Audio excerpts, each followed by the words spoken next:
And welcome back once again. Very, very happy to be joined by the mayor of Paulsboro, Gary Stevenson. People run for elective office to be public servants, and now all across this state, across this country, the local levels play a large role in how things are managed and how people are helped. So, Gary, you got elected mayor, you're beginning your second term, and here you are managing a municipality in the middle of a worldwide pandemic. So, John, the building is closed, but you're functioning. yeah, it's true, John. Thank you for having me on your show. I thought the train wreck would have been the last big disaster that I would have had to face as elected official, but obviously not. So, we got a lot going on at the borough, John. In some instances, we don't have anything going on at the borough. So I'll just give you a quick update on where we're at. The borough of Paulsboro, as of today, John, has 4 cases of the COVID-19. One has passed away, unfortunately. And for those who think it's just, they hear about it, just old people are susceptible and more in danger. 2 of the cases we got recently were a 27 and a 10-year-old females. So, we're in trying times for our country, our state, our county, and our beloved borough. So, we have to be vigilant. We have to take care of ourselves. You said it very well on a recent show I saw you on, that, we got to look after each other, take care of each other, wash our hands. Follow the rules and regulations, people, that are put in place. They didn't just make these up for the sake of argument.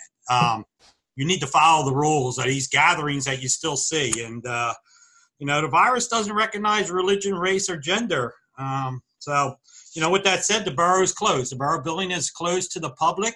We put a drop box, of course, paint it red and white, so my mother would be happy, on the outside. And that's how you're going to pay your bills for the time being. But it is staffed with our dedicated workers, John. The ladies have been coming in, answering the phones. Our administrator's still there, our clerk's there. We just have to protect them as much as we possibly can. And I can't say enough a big thank you to our police department and our first responders and our public works people that are out on the road every day, keeping us, still with our water and all the utilities we need. And so they're doing a great job out there. But everything you need to know going with the borough, it's www.paulsboronj.org. And Gary, along the business of the borough, you have the drop box outside. At the state level, the governor's talking about maybe moving some stuff around. It's very much in the weeds about municipal budgets. People don't care about them until they get their tax bill. But you got a tax payment coming up. Our property taxes come up May 1st. Water bills are going out. Water bills, those things still have to be addressed, correct? Yes, that's correct. That pays our bills, and we understand a lot of people are in dire straits, but until we get a directive from the state, I imagine, you're going to receive your water bills this week if you haven't already received them by the time the show airs. Then your tax bills are due May 1st. So, we still have to budget. We still have to run things. We still have to pay for things. So I did thank you for bringing that up, because I was asked that quite a bit about with car payments and mortgage payments are on hold now, or at least 3 months leeway. But right now, it's not for our borough budget as far as taxes and water and sewer bills are concerned. Yeah, and it's going to be just, people have to be reminded that when they see a municipal tax bill, you're actually a tax collector for the school district, the county library system. So you actually write checks. You collect $1,000 in rounded numbers, and you're probably sending out 650 of that to other places. So when the governor talks about maybe some sort of pushing back, there are a lot of ramifications. I can tell you, because we just haven't had a chance to talk, that that's not as uncomplicated as it would sound. We'd like not to have to collect any taxes ever, but that's just not the case. So people are just going to have to watch for notices, I suspect. Yeah, that's it. And we'll get the word out as soon as we can, whether it's on Facebook, whether it's on our website, through TV, whatever it may be, and to let you know about all those issues that are dealing with the bills. But you're right, school still has to operate as they're still paying their teachers and such. So we still have to collect the money until something comes down the pipeline. Gary, now if I can change this discussion for a second, because you wear multiple hats like every other local elected local official. You have a real job, even though you're retired from one.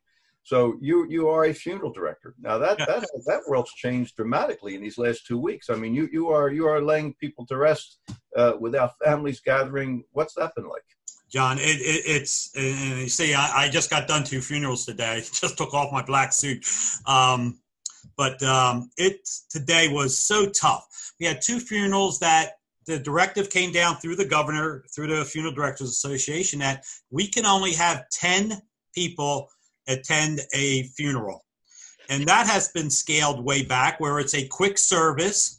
And you feel for these folks. We had a big family today, and they must have had like 7 kids, and then there's grandchildren, there's brothers and sisters of the deceased, and yet they can't be part of that service. Or in some cases, John, we have to get 10 people in and get 10 people out of the funeral home, even though they're relatives, and then 10 in of the immediate family. And it's not a great way to say goodbye to the loved one you just lost. And, you know, we funeral directors just feel for this. We're doing arrangements over the phone. Usually we want to meet with the family, feel what their issues are, you know, console them and all, but we can't.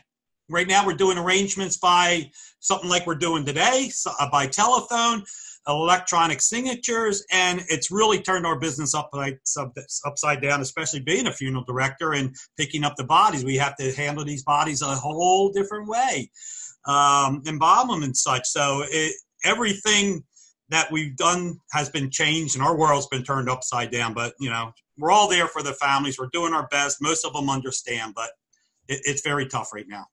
No, Gary, the world's changing. A lot of this is going to be changed for a long time afterwards. Although your business on the funeral side, people gathering is critically important for the emotional side of things. But you know, you're adapting because we have to adapt, and we have to hope this thing's going to wrap up sooner than later. But sooner can't come soon enough. We've been visiting with Gary Stevenson, the mayor of Paulsboro. Also got a chance to have him talk to us about what's taking place for families that are having to lay their loved ones to rest. And it's another example that what was normal is now different, and we have to adjust accordingly. Gary, thank you very much, and thank you for your service with regards to running this. And thank you to all the state and county officials that have kept us up to date, helping with businesses, unemployment, the workers. Your group, the county, the state's done a great job. Thank you. Thank you, Gary, and we will be right back, and stay with us.